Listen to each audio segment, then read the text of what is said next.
Hello, everyone. This is Mr. Millette with another AP World History presentation. Today's presentation is all about the Age of Revolution, and more specifically, the political and social revolutions that occurred in the Atlantic world, to include the American Revolution, the French Revolution, the Haitian Slave Revolt, and the various Latin American revolutions that shook the established order of their respective societies. In the 18th century, liberty was something experienced by a small fraction of the world's population. Because of that, liberation became a goal for a large fraction of the world's population. People around the world developed a new sense of commonality based on language, religion, social customs, and territory. Governments sometimes harnessed these senses of commonality in order to foster a sense of unity. In fact, oftentimes that sense of unity was motivated by powerful states and empires' desires to establish and keep political and social order.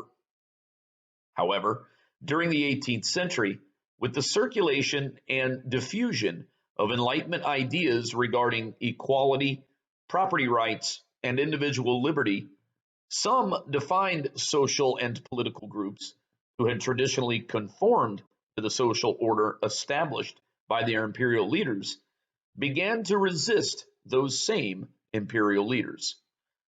Some examples of these defined social and political groups would include the commonality recognized by the English Empire's North American colonists, the French Third Estate, or the French commoners, the African slaves of Saint Dominique in France's imperial domain in the Caribbean islands, and the Creole elites of the Spanish American colonies. As resistance increased and imperial reaction intensified, the 18th century would become a century of an intense period of revolution and rebellion against existing governments, leading to the establishment of new nation states around the world. At the end of this presentation, you will be expected to demonstrate your understanding of these two learning objectives. 1.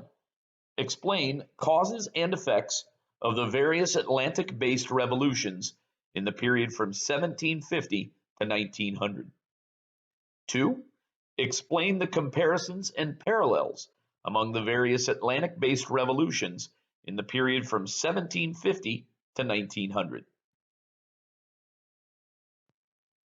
The first example of an Atlantic-based revolution occurred in the late 18th century, when North American colonists revolted against the established order of the English Empire. England had asserted its global dominance between the 1600s and the mid-1700s. England's establishment of its global dominance did not occur without challenges. Saddled by debt to its allies during the 7 Years' War, England began to raise taxes on its North American colonists. Abandoning its tradition of salutary neglect, England invoked a more restrictive mercantilist relationship with its North American colonies. This political and economic transition in England's maintenance of its global empire resulted in the outbreak of the American Revolution. Having been denied representation in England's Parliament, and having experienced increased taxes, British military presence, and acts that challenged American colonists' natural rights to life, liberty, and property, American colonial statesmen drafted the Declaration of Independence, and the American Revolution was underway. It would not be long before the French military sided with the American colonists against the British Empire in the American Revolution. American colonists were fighting for independence, natural rights, and representative government, all ideas from the Enlightenment. With English surrender at Yorktown in 1781 and the Treaty of Paris of 1783 finalizing England's removal from the 13 colonies, the American nation was formed.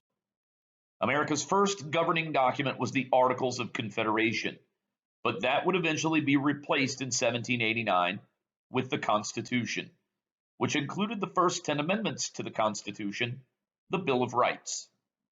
The Constitution and the Bill of Rights spelled out the functions of a republic form of government, the responsibilities and powers of three separate branches of the American government, and guaranteed the protection of individual liberties, all ideas born out of the Enlightenment. The American Revolution and its successful establishment of a republic, the United States of America, was a model and inspiration for a number of the revolutions that followed. The second example of an Atlantic-based revolution also occurred in the late 18th century, but this time it was in France. In 1789, the same year as the ratification of the United States' Constitution, the French Revolution began. France, as you know, was a prominent location for Enlightenment idealism in the early to mid-18th century. The French not only had a history of Enlightenment idealism, but also had a history of poor relations and conflicts with the English. So, coupling those two French pastimes of Enlightenment idealism and warring with the English, come the outbreak of the American Revolution, the French populace and even the French bourgeoisie tended to favor the American colonial war effort, as it embodied the spirit of the French Enlightenment. However, France's government was characterized by a divine right, absolutist monarch named Louis XVI. Louis XVI, much like his absolutist predecessors, was not in favor of Enlightenment idealism becoming a French reality, as that would result in his loss of power. Yet, Louis aligned with the American colonists, aided them financially, and sent French troops to fight side by side with them in a conflict characterized by Enlightenment idealism. How's that for irony? An absolutist supporting an Enlightenment motivated conflict. Well, that isn't exactly why Louis did what he did, as he was more interested in defeating England and reestablishing France as the dominant European nation, a case of the European balance of power dictating Europe's military alliances. It is within this backdrop that France was heading toward its own drastic political, social, and cultural transformations.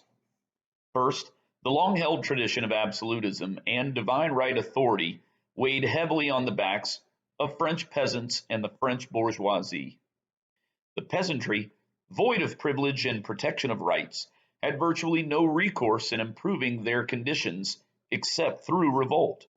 The bourgeoisie, a budding French middle class, which was urban in nature and prosperous when compared to the plight of the French peasantry, was still victimized by French absolutism and mercantilism. The French middle class was not the same as the French nobility. The nobility had a tradition of enjoying political and social privilege, as they held political titles and enormous estates. They were as involved in French absolutism as the monarch deemed them necessary, and typically, since the age of absolutism, enjoyed a closeness to the French monarchs at the Palace of Versailles.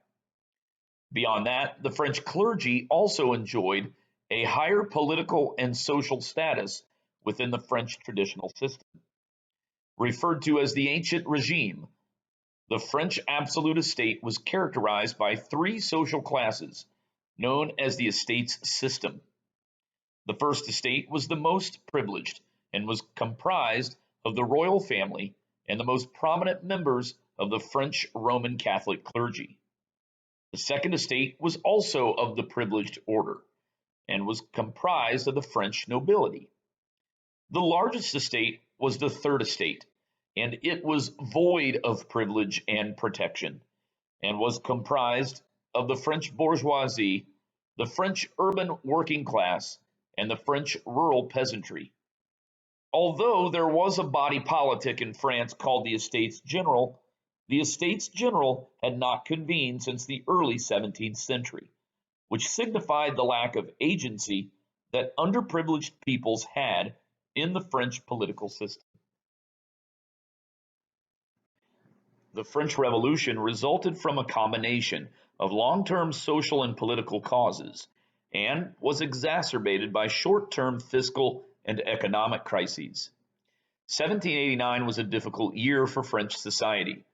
In addition to long-held abuses of the underprivileged and underrepresented French Third Estate was a looming economic crisis.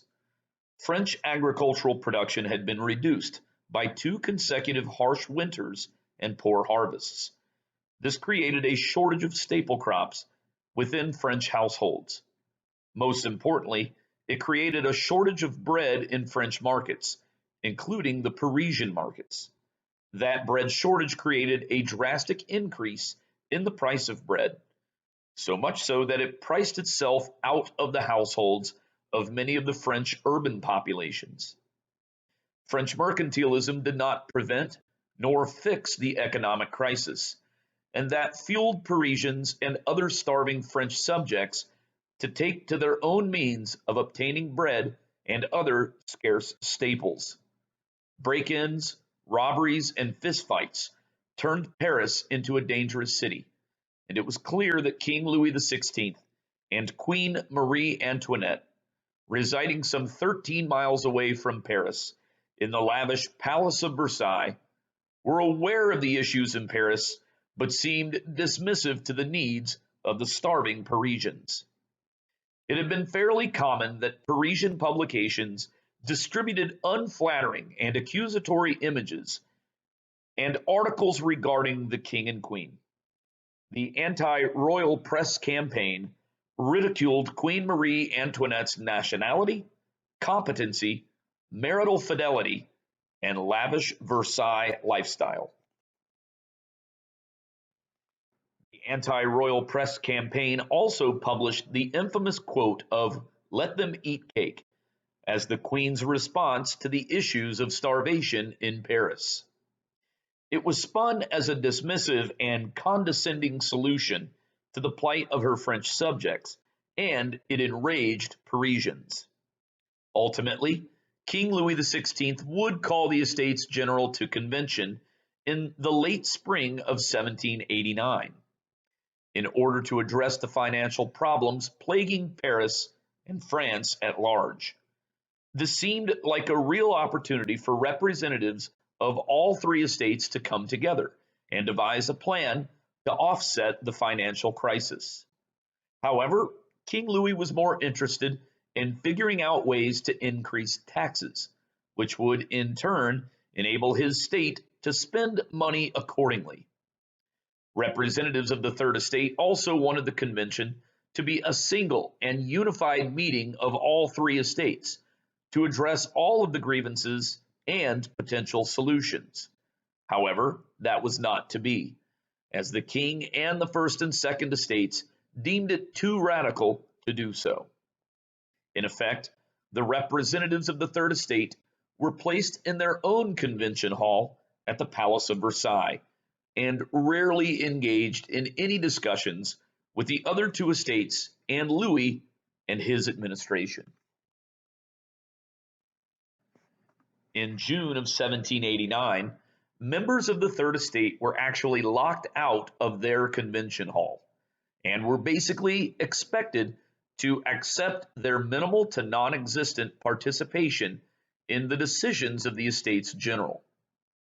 Rather than accepting their lack of participation, they moved to a nearby tennis pavilion in Versailles and made what was called the Tennis Court Oath on June 20th, 1789.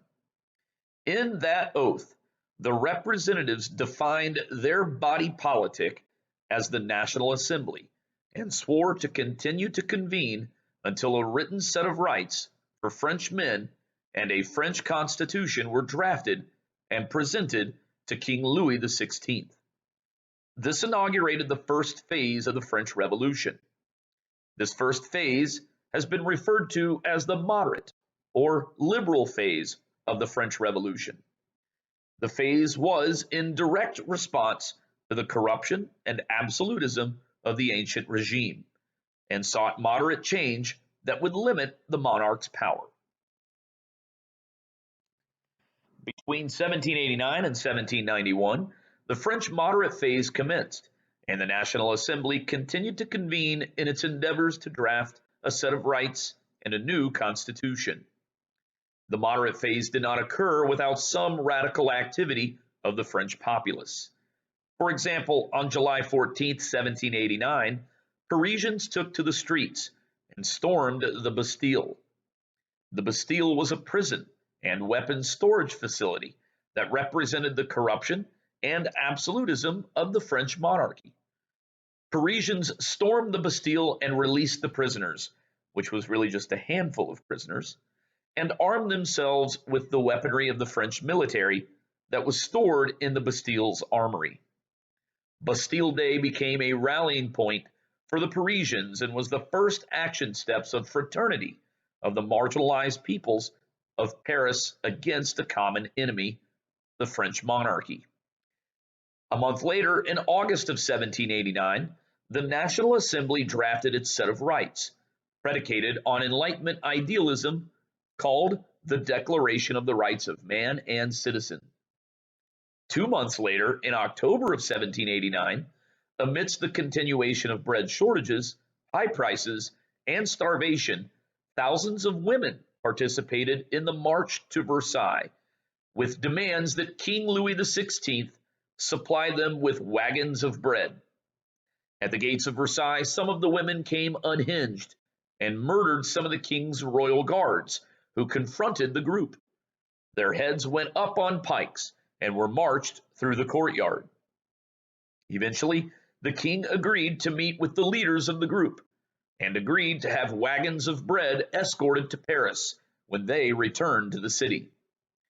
The women in the king's chamber, interestingly, also made one more request: that the king accept and adhere to the Declaration of the Rights of Man, a document that completely left women out as active citizens within a politically changing France, was carried to fruition by the French women who participated in the March to Versailles.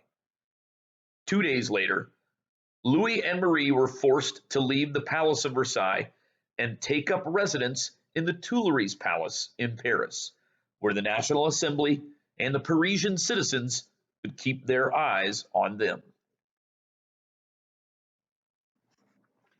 Over the next 2 years, the National Assembly continued to make reforms to the absolute monarchy of France.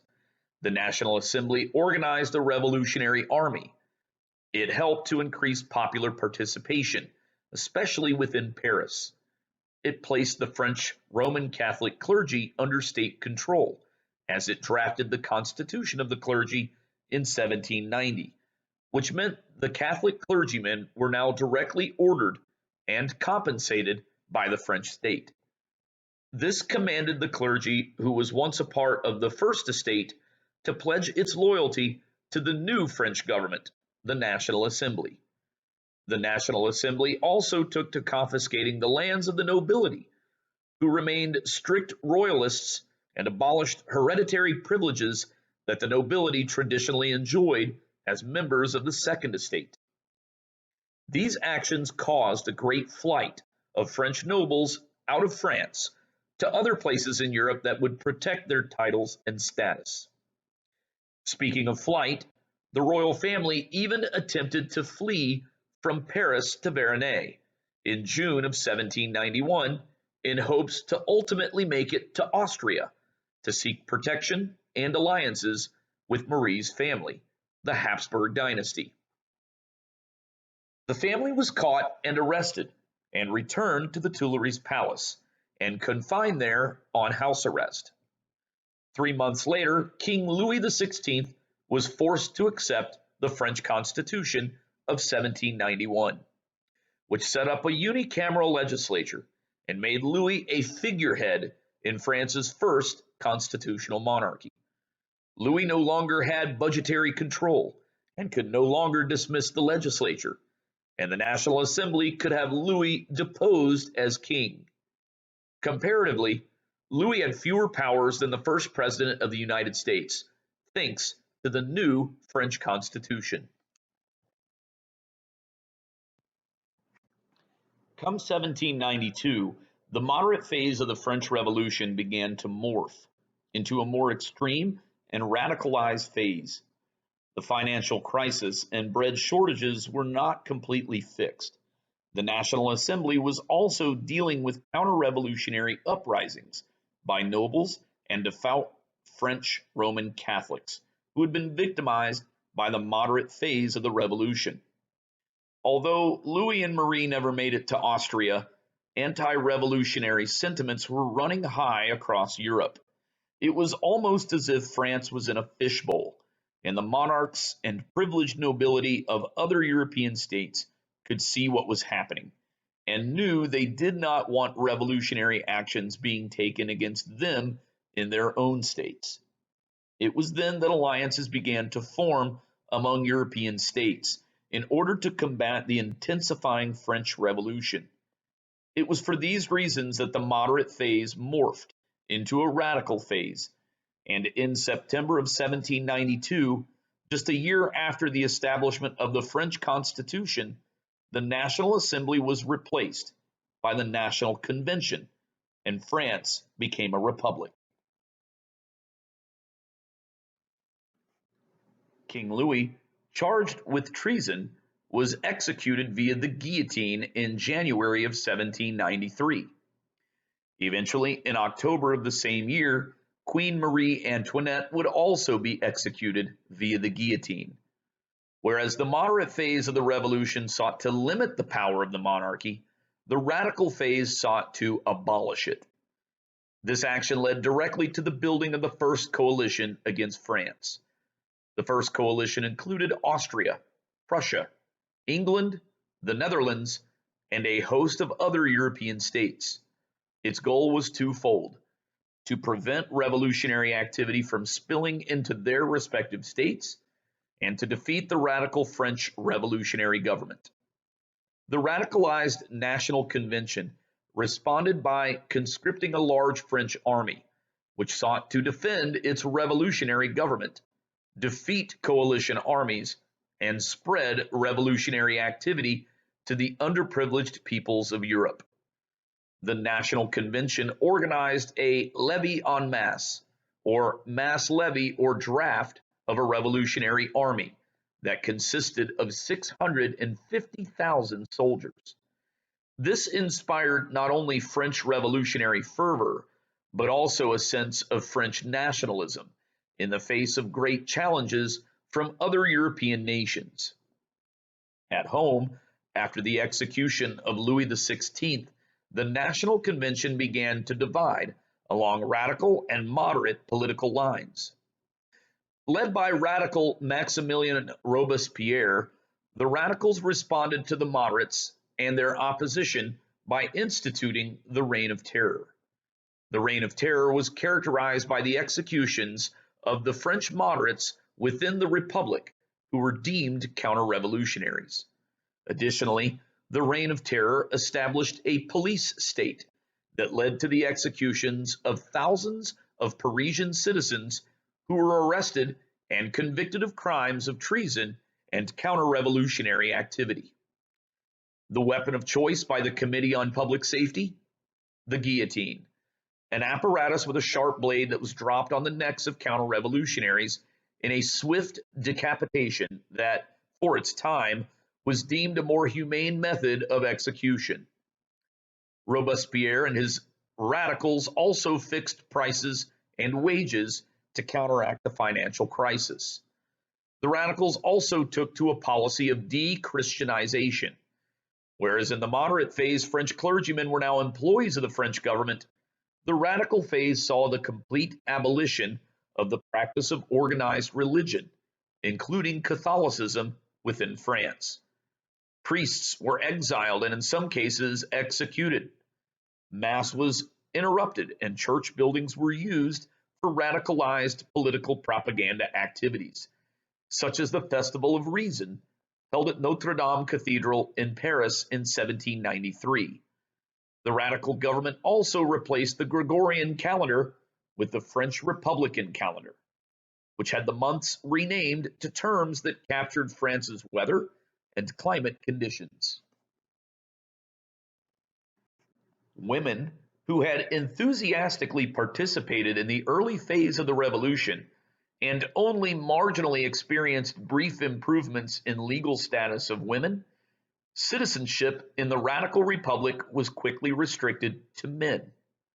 Olympe de Gouges, a French feminist and playwright, drafted a new set of rights based on the French Declaration of the Rights of Man, entitled it the Declaration of the Rights of Woman and the Female Citizen in 1793. Her publication revised the original declaration to empower women as active citizens within the French Republic. Although she did gain some support from small circles of revolutionaries within Paris, she was ultimately executed by the radicals for her writings that were deemed to be royalist sympathetic. Olympe de Gouges, another victim of the guillotine. Revolutionary idealism, especially from the radical phase, inspired activity outside of France and Europe. As a third example of an Atlantic-based revolution against the established political order of the 18th century, a slave revolt was sparked, led by Toussaint Louverture in the French colony of Saint-Dominique in the Caribbean islands.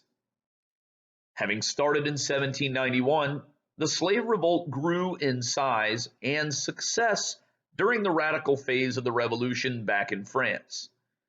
Although most people in France, especially land and business owners, still saw slaves as property and the role of government to protect their property rights, some radicals within revolutionary France actually supported the abolition of slavery within the French Dominion. In fact, radicals of the French Republic abolished slavery within the French Dominion in 1794. This did not stop French plantation owners in Saint-Dominique from retaining their slaves and defending their property from Toussaint's slave revolt. Ultimately, Toussaint's slave revolt succeeded in two goals: liberating people of African descent from a brutal system of slavery and securing independence from France. In 1804, the nation of Haiti became the second free state in the Western Hemisphere, having followed the development of the United States. Back in France, radicalism had bred great animosity, and in 1794, a conservative reaction occurred, which was a movement within the French Republic to bring down the most ardent French radicals, including Maximilien Robespierre, the architect of French radicalism. Robespierre and his radicalized associates went on the run after it was announced that their arrest warrants had been issued. Detained at the Hôtel de Ville in Paris and having suffered a self-inflicted gunshot wound to the jaw that had been a failed suicide attempt, Robespierre was brought to justice, and he ultimately received the death penalty via the guillotine, the very device that was used to fulfill the thousands of death warrants that he and his Committee on Public Safety were responsible for during the radical phase. For the next 5 years, from 1794 until 1799, a more conservative and stabilizing French revolutionary government was established. Called the Directory, 5 militant directors and a legislative body with representatives who were voted by only land-owning males governed France. The Directory continued to wage war against coalition nations such as Austria and England, but brought a time of post-terror stability at home in France. The Directory also undid a lot of the radical reforms made by the National Convention and instituted a new constitution, France's third constitution, in just 5 years. 1799 was the final year of the reign of the more conservative French Directory. Again, the Directory was born out of and completely dependent on the French Revolutionary Army. During the years of the radical phase and the years of the Directory, the French Revolutionary Army succeeded in campaigns against the English, the Austrians, and the Prussians, and other members of the First Coalition. Soldiers and officers gained rank quickly through the army's success outside of France. One such officer was a man who had been born on the Mediterranean island of Corsica and became a cadet in a French military academy at the age of 10. Graduating at the age of 16 and joining the French military, the years of the radical and conservative phases afforded him to gain in rank, and by the end of 1793, he was promoted to brigadier general at the age of 24. This officer became passionate about the revolution and the French nationalism that was engulfing the French nation. In 1799, he decided to take matters beyond his rank's responsibilities and organized a coup d'etat, or an overthrow of the French state, namely the French Directory. That man was Napoleon Bonaparte. In 1799, Napoleon established his new government, called the Consulate, and made himself first consul. He had a constitution drafted that year, now France's fourth constitution in 8 years. Championing the republicanism of the radical phase of the French Revolution, Napoleon held a plebiscite in 1802 and successfully became consul for life. 2 years later, in 1804, Napoleon took the title of emperor, and the French Napoleonic Empire was born. As first consul and emperor, Napoleon undertook a number of enduring domestic reforms, including the appointment of officials, military officers, and other professional careers to be based on talent and merit rather than on nepotism and tradition. He reorganized the French educational system and centralized the French bureaucracy. In 1801, he issued the Concordat, an agreement with the Roman Catholic Church, to allow the churches to reopen and allowed for protection of Catholic practices within France for the first time since 1793. His Concordat echoed the constitution of the clergy from 1790 during the moderate phase of the Revolution, as Napoleon made the French clergy employees of his French state. In 1804, Napoleon drafted his Civil Code, sometimes referred to as the Napoleonic Code, which commanded that all French citizens paid taxes and every Frenchman was equal under the law. In many ways, these reforms echoed a lot of the Enlightenment's idealism. However, Napoleon, as an emperor, often curtailed some French rights and manipulated popular impulses behind a facade of representative institutions. For example, the lives of women did not improve under the Napoleonic Code. They gained no divorce rights, property rights, or political rights during the entire Napoleonic period. Napoleon also reinstated slavery throughout the French Dominion, while the Haitian Slave Revolt was still happening. When challenged, he silenced his critics with strict censorship, as he curtailed freedoms of speech and press. He set up a secret police to crack down on dissent. Therefore, Napoleon's domestic policy showed him to be a dichotomous figure, as he tended to champion Enlightenment reforms, but reeled them in to protect his own authority. So what do you think? Was Napoleon an absolutist, an enlightened despot, or a champion of Enlightenment idealism? Outside of France, Napoleon made Frenchmen and the rest of Europe believers in his military prowess. Napoleon utilized new military tactics that allowed him to exert direct and indirect control over much of the European continent. In some places in Europe, surrender to Napoleon meant a brutal French occupation. For example, in Spain, he ousted the Bourbon family from power. He sent the Portuguese royal family into exile to Brazil. He broke down the Holy Roman Empire and turned it into the German Confederation with his campaigns against Austria. He challenged the royal families of Prussia and Russia and made life extremely difficult under his occupation. In Europe, Napoleon's Grand Army helped to establish his Grand Empire. Napoleon's French Empire building garnered nationalist responses throughout Europe. For example, student protests against brutal French occupation occurred in Prussia. Spanish loyalists also rose up against Napoleon and Napoleon's brother, who was appointed the new monarch of Spain. Spanish freedom fighters enacted guerrilla warfare in attempts to ambush French soldiers and push France out of Spain.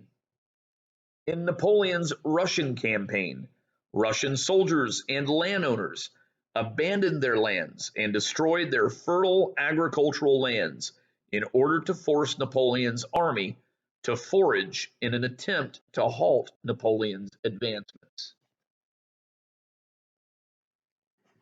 Napoleon's military actions against Spain in Europe resulted in political actions taken by the Creole elite of the Spanish colonies in Central and South America. Creoles of Latin America had long perceived themselves as a class of people exploited by the Spanish monarchy and its strict mercantilist policies.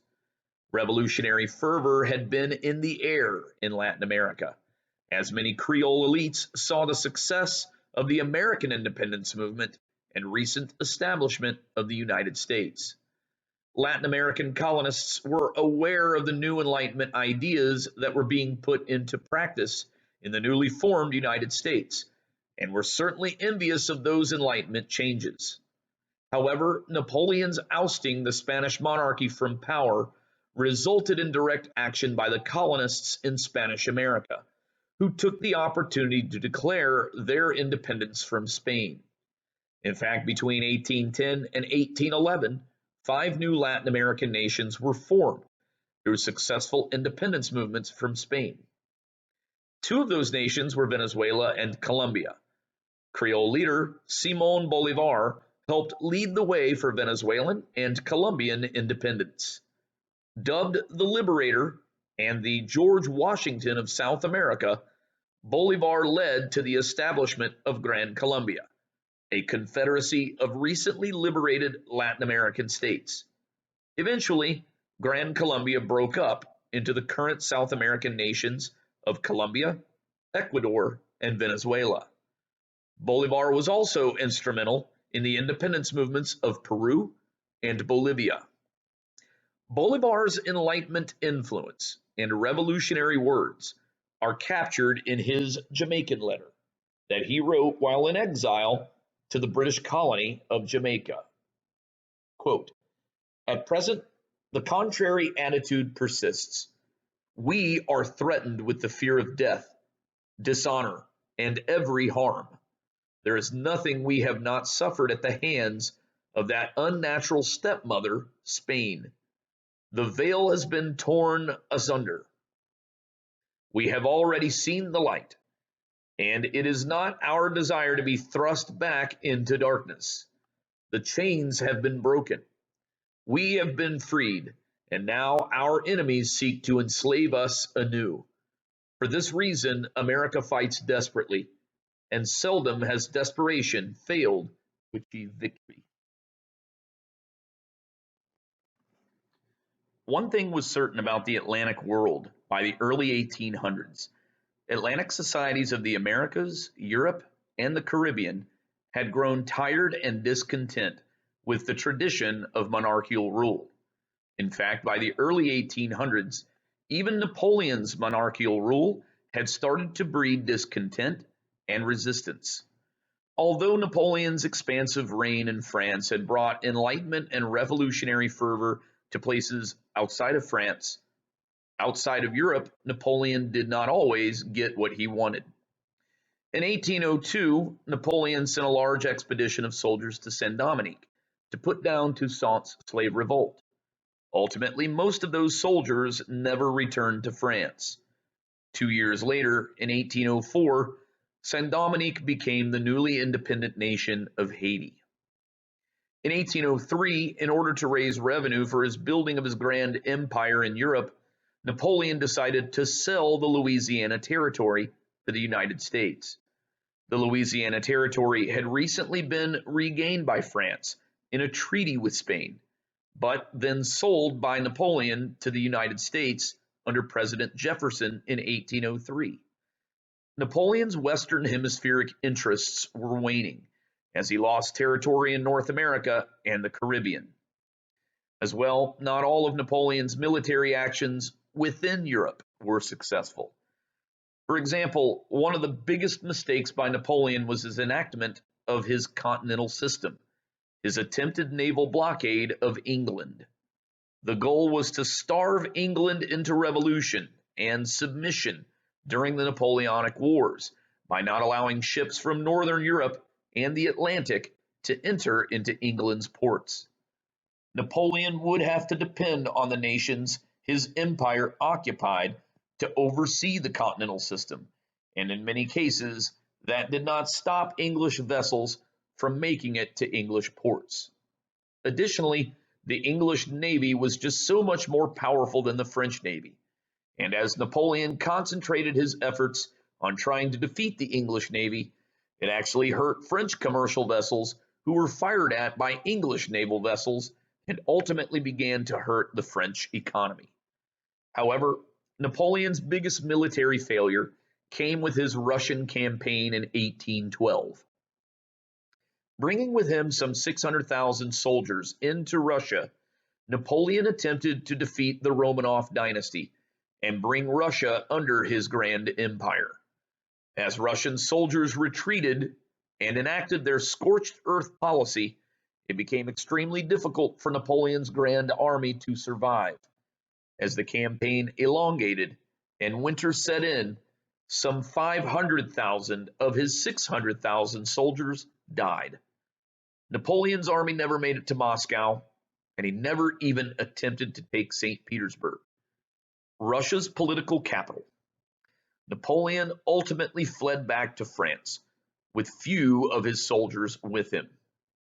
Coalition armies invaded France, seized Paris, and Napoleon was exiled to the island of Elba in 1814.